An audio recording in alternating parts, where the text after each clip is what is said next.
Like the video and subscribe in the next 2.7 seconds, or every rare chest you open will be a purple pistol and medkit.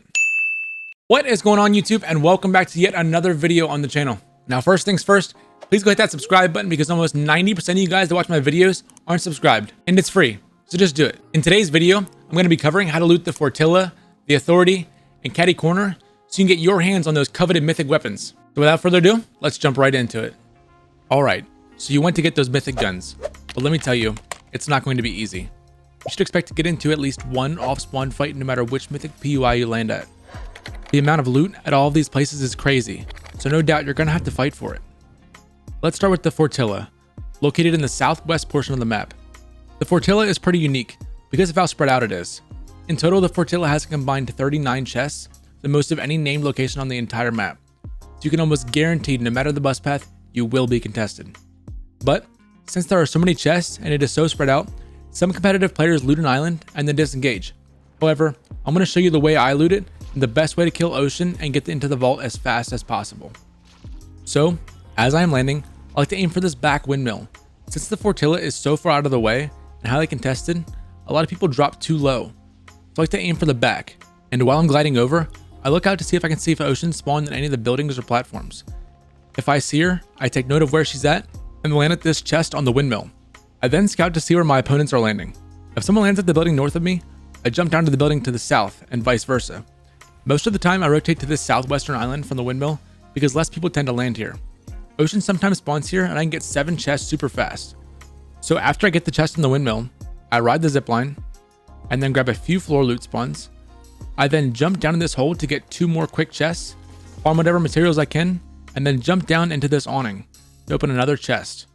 Also, don't forget to open all the fruit boxes because you never know what you'll get from them. After that, I jump down and run over to this trailer with the chest in it.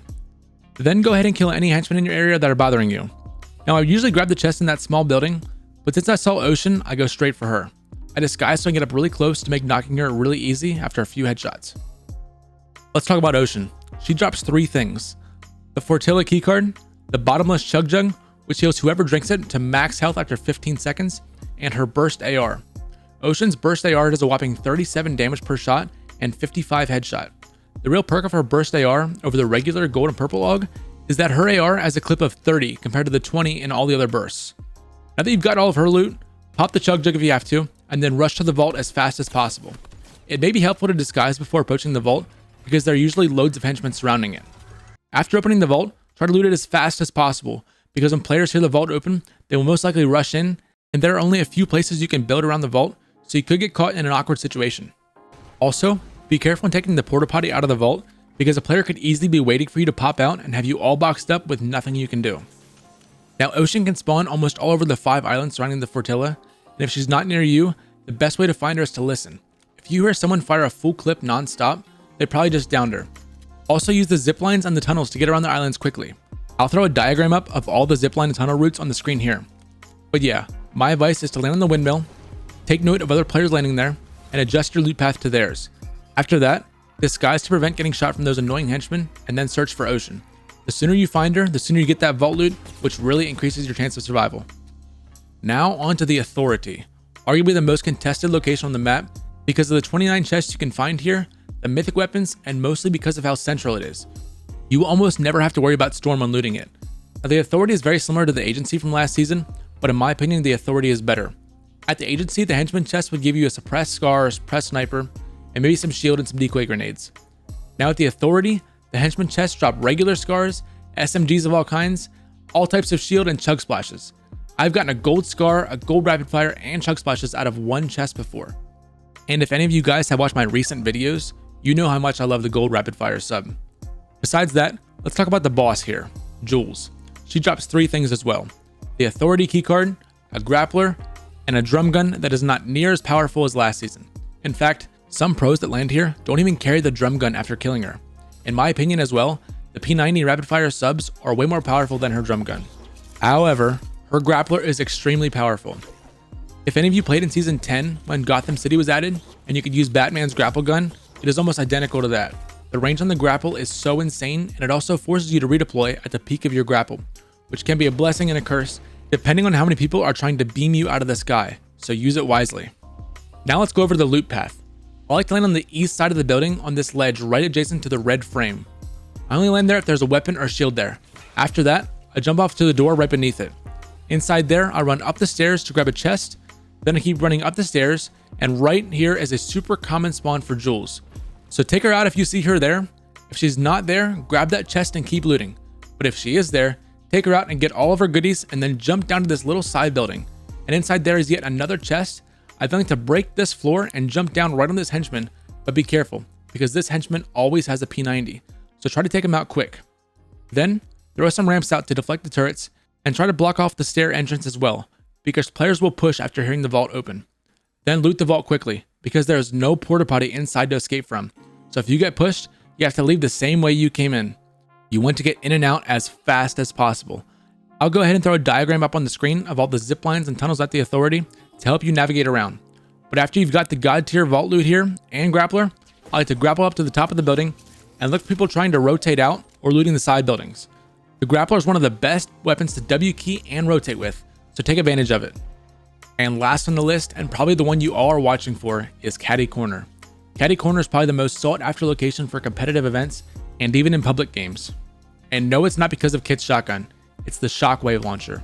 The Shockwave launcher is without a doubt the most powerful, versatile gun this season, so everyone will be going after it. I have not landed Catty Corner once with less than 4 people contesting me, so the loot path here is going to be crucial, especially because it's not that large of a location. There are only 12 chests in Catty Corner itself and 4 in the gas station beside it, which is not a crazy amount of loot for how contested it is. For the drop, I learned it straight from Innocence, an insane pro player that plays with Tfue and Scoped. Inno likes to land roof first and try to get tags on his opponents that are landing. He then kills the henchman if one spawns up there. From there, he can easily break down in and open the henchman chest.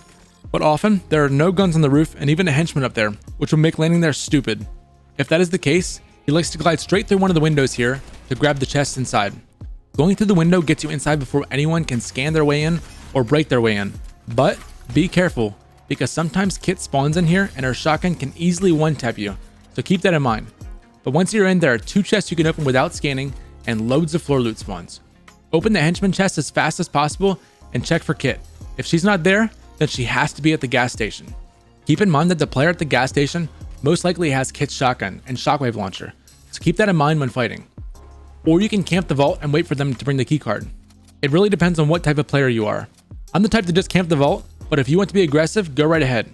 If you decide to camp the vault, don't forget to check all the fruit boxes for some spare shield. There are even some on top of the trailer here. There's also loads of pallets on some of the containers, so farm them to give yourself the mat advantage when you do get engaged in a fight. Once you do manage to get Kit's keycard, this vault yet again does not have a tunnel out, so you're gonna have to get in and out. But if a player does try to hold you in there, you can use the Shockwave launcher to shockwave through their builds and catch them by surprise. Here's a clip of Cypher doing it in a game.